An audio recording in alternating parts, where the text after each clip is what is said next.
Welcome to another episode of the Abundant Wellness Podcast. We have a wonderful guest with us today that I'm so excited to chat about, and I think is just going to bring a wealth of information to all of you who are listening.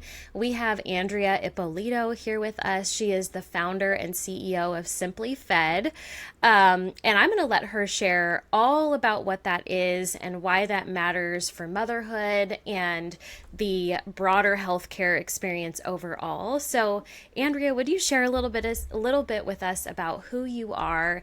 And I know we talked briefly about your background, but also share with our listeners what kind of got you to the place that you are in, becoming the founder and CEO of Simply Fed. Well, thanks so much for having me. So happy to share a tiny bit about my background and what led me to founding Simply Fed. One of the things that I'm very proud to talk about as part of the founding journey is that, my first daughter inspired Simply Fed, but my third daughter and I became patients on the platform. And our journey started off as, I'm a biomedical engineer by training. My background is I designed virtual care systems and researched them when I was a graduate student for the chairman of the Joint Chiefs of Staff in the military. And so I understand how to use virtual care as a way to really improve access to care, especially for those that are underserved or where there's unmet needs in the market. Also co-founded my first company out of grad school. So that gave me experience in founding a company to really tackle access issues. With that first company, we predicted no-shows to medical practices so that we could then reach out to the patients, get them scheduled, get them in. And then fast forward, I worked for the Department of Veterans Affairs, where I led a large innovation initiative. But then fast forward, had my first daughter, and my first daughter was born a little bit early, not too early, but early enough that she was born underweight. And I live in an area which is actually pretty rural, but interestingly enough, has the highest density of lactation consultants. Really? A place called Ithaca, New York. Wow. It's an academic town. It also has the highest density of commercial health plan coverage because you have this large academic institution in the area. So most folks are employed by the university here. And so because of that, we actually have really strong maternal health care coverage here. And even though we have that strong maternal health coverage, when my daughter was born, I was just shocked. And I felt so like I didn't have enough support. I felt like the postpartum period was just a vacuum, and you had this very major medical procedure of giving birth. Right. And like I said, my daughter was born underweight, and I thought, holy moly, no one really prepared me for the postpartum experience. And in particular, no one really prepared me for what breastfeeding and baby feeding would look like. And I felt so lost and confused. I was in so much pain, and my daughter also kept dropping weight, and that's a really scary place to be. Very scary. Yeah, and it's your first job as a parent, right? To grow, your baby to gain weight Right. and feel like a failure. And as I, experienced this, and ultimately, everything ended up being fine with my daughter, but I just felt like the postpartum experience was just such a slog and painful. And I had preeclampsia, just like a lot of women these days. And I thought there's got to be a better way. And so started looking into this arena, and I learned that under the Affordable Care Act, health plans are required to cover breastfeeding and baby feeding support. And I learned that most health plans aren't compliant with that policy. I also learned that there's these board certified health professionals, lactation consultants that are out there that are supposed to be covered under insurance. And then I learned that, there were a lot of moms that felt like I felt, and that there needed to be more support, and that there was also reimbursement code. So all the plain parts were here to really design a virtual care system in particular that could really reach families in their homes. And whether you live in a rural area like me or an urban area or suburban, you don't want to have to bring your, newborn nugget over to another clinic. Right. Well, going anywhere, I feel like it takes so much mental planning, because you're like, okay, I fed them. They're probably going to poop in 10 minutes. And then I'm going to have to change the diaper. And then we've got like a 30-minute window, maybe, before they're hungry again. Right? And I can't be driving during that time, because driving with a screaming baby is like the worst, most stressful experience. So it is like, it's a circus trying to go anywhere just with even just one baby at the very beginning. And especially when I think you hit the nail on the head when they're brand spanking new and they're underweight. My baby was about 3 weeks early, my youngest, and not terribly underweight, but there was a level of hypervigilance with her that I did not have with my firstborn, who was born on time, chunky, full. You know what I mean? I was like, okay, we can go for longer stretches of time. When they're underweight, there is just a level of anxiety that you have around that aspect of, there's more pressure, as if you didn't already feel enough pressure being a brand new parent, right? So you have this background in innovation, building systems. And then you had this experience that helped you to really feel. It was like this felt gap, right? Not just I know knowledge wise that there's a gap here, but you felt the gap. Mm-hmm. So tell us, what were some of the problems that you observed bringing both of those back, those experiences together, that really led you to creating this platform called Simply Fed? Yeah, well, I love how you asked that, because they really are in these two categories. One is on the patient experience and literal and figurative pain point side from the patient perspective. But then I saw that systemically there were some opportunities / pain points. So let's start on the patient side. So on the patient side, like I said, I lived in an area with great maternal health care coverage. We have just in general great support in my county, considering we are in a rural area. Highest density of lactation consultants. There's access to doulas. The OBs have very favorable outcomes. They're part of this community. You know who they are. They're supportive. And I was able to have, a great prenatal experience. And then my daughter was born, and I saw that breastfeeding and baby feeding support. Breastfeeding was my goal. Just one other quick side note: at Simply Fed, we're very supportive, no matter how you choose to feed your baby. But for you, that was your goal. Yes. But for me, that was my goal. And the baby's born, you're handed this newborn nugget, and no one told me what to expect. So that was the first major pain point I saw. And then you talk to your colleagues, you do the research and on the customer side, and you realize this was a lot of people's experience. That you're given the baby, and your first job is, you would think, to recover, but your first job is, I literally hand you baby, if breastfeeding is part of your goals, all right, let's feed the baby. And no one had prepared me for that experience. And you have this organ that you've never used in this capacity before. You're recovering from this very major procedure, and you're expected to feed it, and no one has taught you and prepared you for this. No one has told you that milk takes often 2 to 5 days to come in. No one has told you that it's droplets at first. And so your expectations are just so misaligned. And I actually thought I was failing, which there were pieces of it that, my baby was continuously dropping weight. And that's where, that was stress and the lagging indicator. But someone should have told me that actually it's droplets at first, and that's normal. Because if no one's told you that, you think you're really failing before you've had a chance to succeed. And then you take the baby home, and if no one is working with you on positioning and latching, or pain, you're in a lot of pain, and you shouldn't be, right? You have two patients here, a mom and a baby, and what I've heard from so many is that it's just it's natural, quote unquote, but nothing's really natural about it. And then, those are the first couple weeks, and you're trying to sleep and recover, but you can't sleep because the baby's waking up. And so what does sleeping and feeding look like? And so how to use your pump. This is a medical device after all. And what the literature now says, that I didn't know at the time, is that most people are using their pump incorrectly, or don't have the right flange sizes, and that can cause more pain, or not able to use it. And then you go transition back to work and you're trying to figure out bottle feeding, what have you. And all along the way, there's all these evidence-based practices that can be done to help support a mom and baby diet together. But yet, it is largely absent from the postpartum experience. Absolutely. Yep. So that's one of the major, little pain points, literal and figuratively, that I was seeing from the patient side. And then from the system side, what I learned is that Breastfeeding support is identified as a preventative service under the United States Preventative Service Task Force guidelines and Women Preventative Service initiatives. And once you have identification by, frankly, either of those, but actually both of them, meant that under the Affordable Care Act, health plans are required to cover these services at no cost to families. No copay, no coinsurance.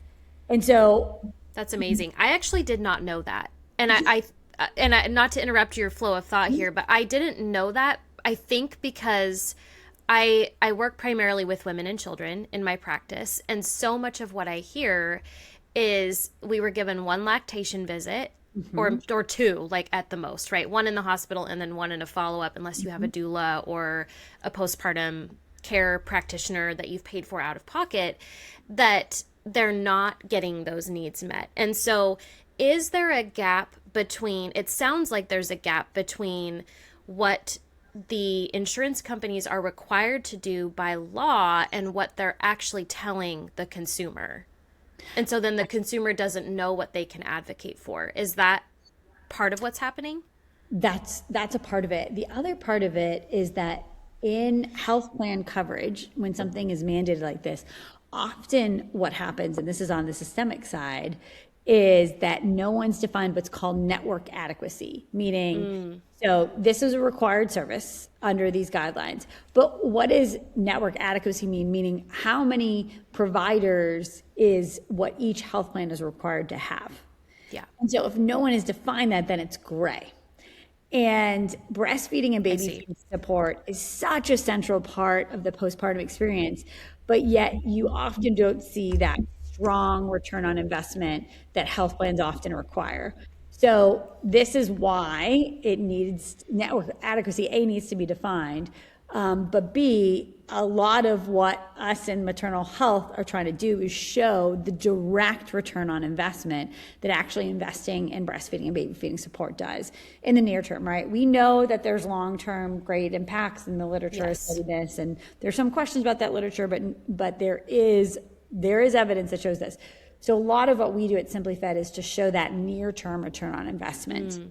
And that includes that breastfeeding and baby feeding support. By actually surging support, you can help reduce rates of mastitis, which is one of the primary reasons why folks on the mom's health side are presenting to the ER or urgent care. Yeah, right.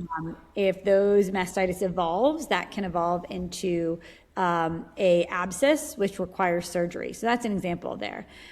Secondly, on the baby side, and this is what my daughter was at risk for in those early days, is then bilirubin levels can rise or dehydration occurs. And that also is one of the primary reasons for readmissions, which is a quality measure. But frankly, the thing that we are most focused on right now is Simply Fed, and happy to share more on what we do, is that breastfeeding and baby feeding support is almost the chassis for helping to surge support to mom postpartum. And what we're doing along the way, along with providing evidence-based support, is then doing maternal mental health screening and then connection to care. 25% of moms right now are diagnosed with postpartum depression or anxiety, and yet we're not connecting them to care. And barring any large, complex, adverse medical issues, that is the number one cost driver for health plans postpartum. Wow. We're doing all sorts of other screenings related to other rising and high-risk conditions like preeclampsia, gestational diabetes. We're doing social determinative health screenings. We're doing urgent care visits, so those will start in a little bit. But essentially, we're leveraging this relationship that we have with families with breastfeeding and baby feeding support to help screen and identify other rising risk issues, which are largely missing from the existing postpartum experience, but also result in some of the major cost drivers for health plans. So wow, it's not enough that this is a mandated service. We have to show the return on investment for better or worse. And if we do that, then that helps get better reimbursement for maternal health more broadly. I love that we're talking about this, because I think from the patient side of things, it can feel so much like, why does it matter? If the, like, why does it matter to prove that? Like, I'm a human, you should be taking care of me, right? Like, that is the human experience. And it's, so what I hear you saying is, yes, of course, absolutely. Now let's prove it. let's prove it to them that this is actually a need that we can support. And so building systems, and this is the part that I want listeners to understand, as somebody who worked in the conventional healthcare system for 15 plus years, that we need to build systems that do both, and that do both really well, right? Because if we can prove that there's a need, and we can prove that we can solve the need and prevent future problems and prevent higher costs in the future, because nobody wants to go to the ER for mastitis. I mean, nobody wants to go to the ER for any reason, but I don't know if you've sat in an ER recently. It is not a fun experience, right? Or urgent care, for that matter. It's stressful. It's, you're putting yourself at increased risk by being there for different things. So I love that what you're building, what you've built, has helped to bridge the gap, but you're doing it so that both parties can communicate. Like, we're solving both needs here, but we have to speak the same language here in order to do that. So at least that's how I interpret what you're saying. So can you tell us more, like, what does Simply Fed do? How does the platform work? How do you support families within that platform? Yeah, absolutely. So Simply Fed is a maternal care at home platform that to date has been very centered on virtual breastfeeding and baby feeding support. We start working with families during pregnancy and continue working with them in an ongoing longitudinal way postpartum to navigate all the twists and turns of feeding. And there's three main enablers of the work we do. Well, first off, we have an incredible network of evidence-based providers. And they work with families, build a relationship. As I mentioned, my first daughter is inspiration. My third daughter and I are patients on the platform. And so I have been the beneficiary of our services. And I always like to say, my first daughter, I didn't reach my baby feeding goals, had preeclampsia. My second daughter, I didn't reach my baby feeding goals and had anemia. And my third daughter, I reached my baby feeding goals, exceeded them, in fact, didn't have preeclampsia and didn't have anemia. And I think that's awesome, because of, I was actually getting timely support. Right. And my providers are asking me, hey, did you take your baby aspirin pill for preeclampsia? Hey, Right. how are you taking your iron supplement, and how's your nutrition related to that? And so it really validated our hypotheses that if you actually surge support, you can understand what's happening, not just with baby feeding, but help support the broader maternal health care experience. So that's one enabler, is our incredible providers. And the key aspect is that it's fully covered by insurance. We have contracts with most major payers, all the big ones you can think of. We serve Medicaid beneficiaries, not in all states, but many. And then we serve all TRICARE beneficiaries, which military families represent about 3% of all births in the U.S. Not many people know that, but because I worked with the military health system in VA, I always like to highlight that. Second big enabler of what we do is while you can come to our website direct to consumer, and I highly encourage everyone to do that, simplyfed.com. You can come in and we'll get you an appointment same day, within an hour even, for those urgent care needs. But the main way that patients find us is actually through their OB-GYNs. And Really? That's OBs, awesome. yeah, and women's health nurse practitioners and midwives, they'll refer to us typically after that 28-week prenatal appointment, sometimes as early as 20 weeks. And then we do 1 to 3 prenatal appointments, do a lot of expectation setting. And then after baby's born, we continue working with them postpartum. And then along the way, we're sharing our care plan and notes back to OBs. We also work with other strategic partners who refer to us, but the key thing is that we want to meet families where they're at, is that we know a lot of people, and myself were included, don't know that they have access to this insurance covered support. And so the best way we can grow and make families aware of this is by working with OBs. So by the way, if you're working with your OB or midwife or whoever is your care provider, feel free to reach out to us, come to our website, and we'd love to chat with them, because the key thing we try to do is make it easy for them to refer to us. We get embedded as part of their order set, so that way It's not an extra thing they have to do. And so we've built our own homegrown, very secure SOC Type 2 compliant system that's interoperable with all the major electronic medical record vendors. So that's been the key, and that's the third actually arm of what we've built, is we've built our own technology platform, which allows us to really develop processes and systems, patient engagement approaches that really help meet families where they're at. So that's our that's our platform. And then along with providing breastfeeding, baby feeding support fully covered by insurance, we now do maternal mental health screening, and we're doing these other screenings so that we can identify issues proactively, especially postpartum, where we know there's often a lack of care. But I do want to address your point, which you described so thoughtfully, is that I think one of the challenges we always face in women's health, and we see this in maternal health as a subset of women's health, is that often women's health is thought of as this philanthropy. It's the right thing to do. I'm exactly what you said, I'm a human. Unfortunately, first off, we know there's a giant return on investment. We are 80% of consumer spending. We're 51% of the population. We're the chief medical officers of our household. And we also know that in order for us to really show the value, we can't just be seen as preventative or philanthropy. We have to show the return on investment. And absolutely, what I always like to say here is that pregnancy is such a stress test on your body. And you get glimpses of what's to come. And there's more and more literature coming out about this. And that's what I saw with my preeclampsia and my anemia. I was recently diagnosed with ulcerative colitis, which that anemia was actually an early signal of that postpartum. Right. GI issues, right. Yes. And so if we actually can understand what's happening during pregnancy, we can actually prevent issues from escalating further down the line. And so let's take this stress test as a gift, so to speak, and it gives this sneak preview of what's to come so that we can proactively address. That can lead to better women's health proactively over time and longitudinally, but also can reduce costs in the entire system. So, which is a win-win together.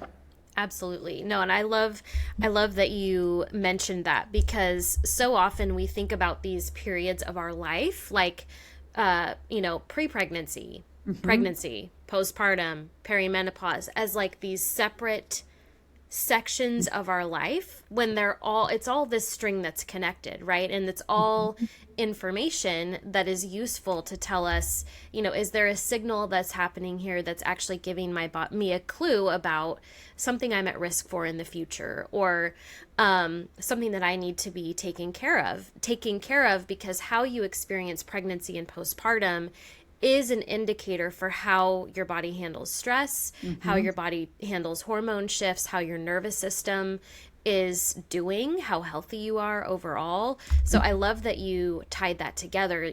This is not a season of your life to be neglected or even thought of as something that's separate from the whole. It's a part of that whole picture there. So are there any current barriers to coverage that you're troubleshooting? Because it sounds like if there's universal coverage, there shouldn't really be any barriers, but are you finding any barriers between providers and the system that you've built and getting coverage? I'm just kind of curious about, or barriers even to clients getting care.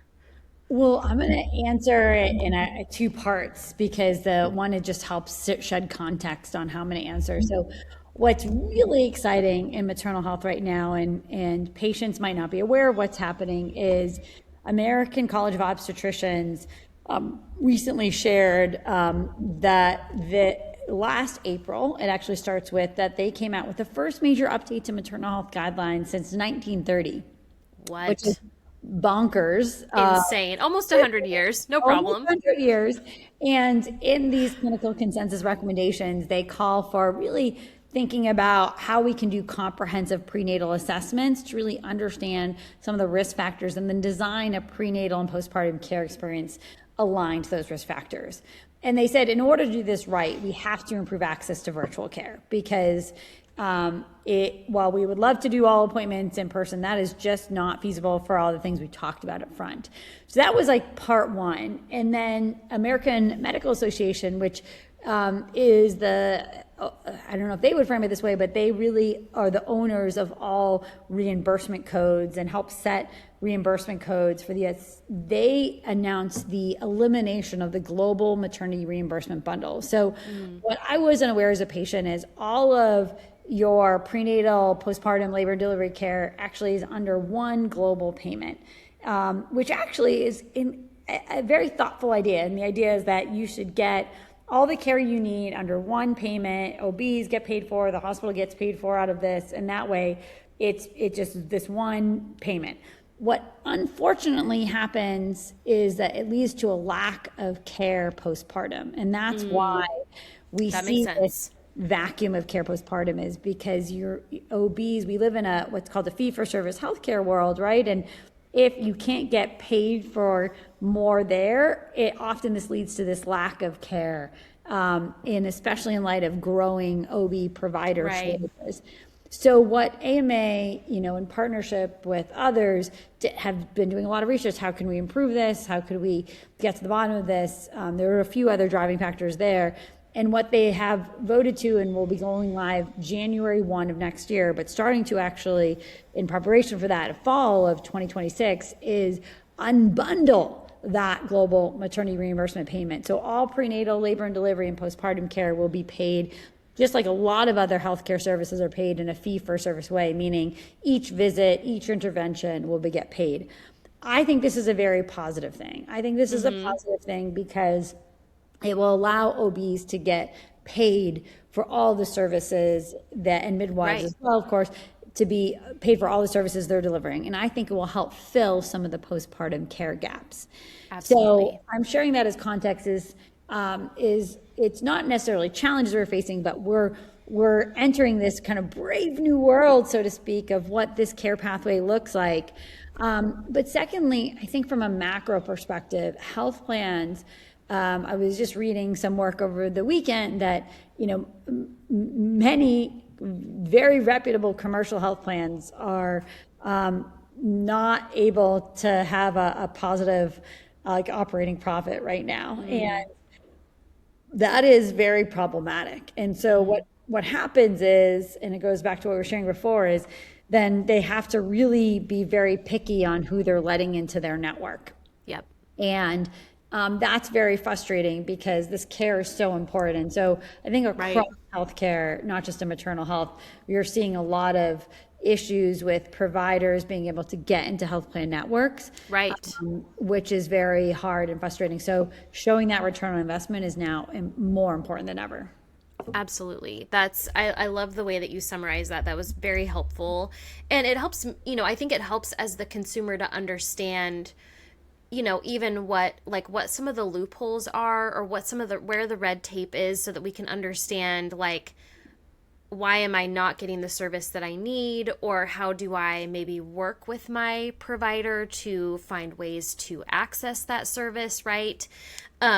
Otherwise, we just end up feeling overwhelmed and frustrated and fine, I might as well just figure this out on my own, which is not what we want for anybody to have to do, especially when we have such a beautiful resource available to them. So when somebody goes to Simply Fed, I believe you said that they can access it on their own, like direct to consumer, or they can access it through their provider. Do you have to have a provider's order in order to access those services? Tell me a little bit more about that aspect of things. Thank you so much for asking this. You do not need to have a provider's order. There's no prior authorization needed. And that's the beauty of being this preventative. Yay. I'm clapping and cheering on the site because thank goodness. Oh my gosh, it's such a pain in the butt to have to go that route. So that makes me so happy to hear. I agree. Fireworks all around. Yes. Right? And so that is the current state. I think there are some questions in the unbundling of, what's going to require prior authorization and what's not, but I don't and see us as a breastfeeding and baby feeding support company being impacted because we're a preventative service in that nature. And so, but yes, so that you can come to our website, or an OB can refer to us, but no prior authorization or order is needed. Amazing. That is huge. Because I do, one of the questions I had kind of written down to talk to you about, and we've already chatted about a little bit, is the barriers to care, right? And so as a nurse, I'm always thinking about what are the barriers or the obstacles to receiving the help that people need, right? And so if we can remove that for them, which that's a big one, prior authorization, right? Or having to get a physician's order. And if you're in interim care, right? Or maybe you're done seeing your OB, but you are not yet out of the woods, for lack of a better word, or you've lost, your provider for whatever reason, it's really nice to know that there's kind of a fallback option of like, we just don't even have to jump through that hoop, right? So I know we've talked about a lot today. I'm really honestly so thrilled to hear about this service. I pretty well connected locally to a lot of different maternal care providers. And so I'm excited to share this with them as a resource, but also obviously share it with our listeners. Do you have any, just kind of as we close the session today, do you have any last encouraging words that you would share for our consumers, our listeners? Anything you want to share, honestly. You can take as much time as you want to, because I think you have a lot of really important things to say. Well, the first thing I'll share is that, really, we are not listened to enough, I would say, as patients in the prenatal and postpartum care experience. And I know let's use my example of anemia, I was very fatigued. Yeah. Very, and this was my second kiddo. Everyone's tired postpartum, right? How do you know? Is this normal postpartum tired or is this anemia tired? Right? I don't know. I've never had two kids. Exactly. And so there was something about it though that I was like, this is bananas. Like next level. Yeah. Next level. And I was like, I could not drink enough water. I was so fatigued. And so I knew something was up, and everyone was trying their darndest to figure out, but turns out my ferritin levels were extremely low, and I had to get all these iron supplements and iron infusions as well. And the key thing is that because the maternal health care experience and the current standard of care, especially postpartum, there's such a lack of postpartum care. Unfortunately, we as patients have had to be our best advocates. And that's a lot of what we are solving for here at Simply Fed is you meet with our providers. We do a couple of visits prenatally to get to know you, set expectations, and then we work with you for, at least 4 visits, ideally postpartum, if not more, depending on how much your health plan will cover. But these are 30 to 60-minute appointments. We're doing a lot of listening, understand your goals, working with you through your goals. But along the way, we're doing these screenings and assessments so that you are taken seriously. And we are always looking at our outcomes. We recently did a clinical study, and it showed that patients that go through our care pathway versus those that do not have 16 weeks longer breastfeeding duration. Amazing. Which we're very proud of because we're very inclusive, no matter how you choose to feed. And secondly, patients that have a mental health diagnosis, which I mentioned is about 25% of women postpartum. Those that have a mental health diagnosis, they have 24 weeks longer breastfeeding duration compared to those that have a mental health diagnosis that did not go through our care pathway. And the one that I think I'm the most proud about is those that have a higher PHQ-9 score, meaning a higher depression score. Exactly, with maternal mental health issues or the assessment of the potential for that. By the time they go through our care pathway, they have a much lower PHQ-9 score compared to those that Amazing. And, what we're seeing, and obviously need to do more work to continue to validate, is that feeding is so tied to mom's mental health. And if we actually support families, then they do better, not just with baby feeding and their goals there, but also from a mental health perspective. And absolutely, that's something we're so proud of. And so I'm just obviously a big, always trying to shout from the rooftops, this is something that should be covered by insurance, they should have access to. And we're just so honored to serve families. So come check out our website, www.simplyfed.com. And we'd be honored to work with you. And the last thing I'll say is many of us are parents that, and I mentioned I'm a patient on our platform, and we've designed our care pathway so that it meets your needs and it's informed by evidence. We listen to you, and I would say the most common word that patients that do testimonials say is that I feel validated and that I feel confident now. And I love that. That is all informed by evidence, of course, always. That is just such a, my heart bursting always when I hear that. That's amazing. And I love, I love statistics myself, and I love data, and I love research, and I love that you're validating the care that you provide with the outcome research, right? And so saying, hey, like, we know this gap is here, but let's prove it, right? And let's show like how much better people feel, how much better families do. Because like you said, if the mom is struggling, if the mom is not doing well, the motivation to do anything hard, right? Mm-hmm. Anything challenging. It's easy if breastfeeding's easy. That's not going to be a problem. Mm-hmm. But if you're struggling and breastfeeding's a struggle, it's going to be a problem because the mental health already is not there. And so I love that you're addressing all of those different aspects. For those of you that are listening, you can find the link to Simply Fed in the show notes. I would encourage you to go check it out, share it with a friend, share it with your provider. I think because that's where a huge part of the change is going to come from is in providers being informed that it's a service that's available.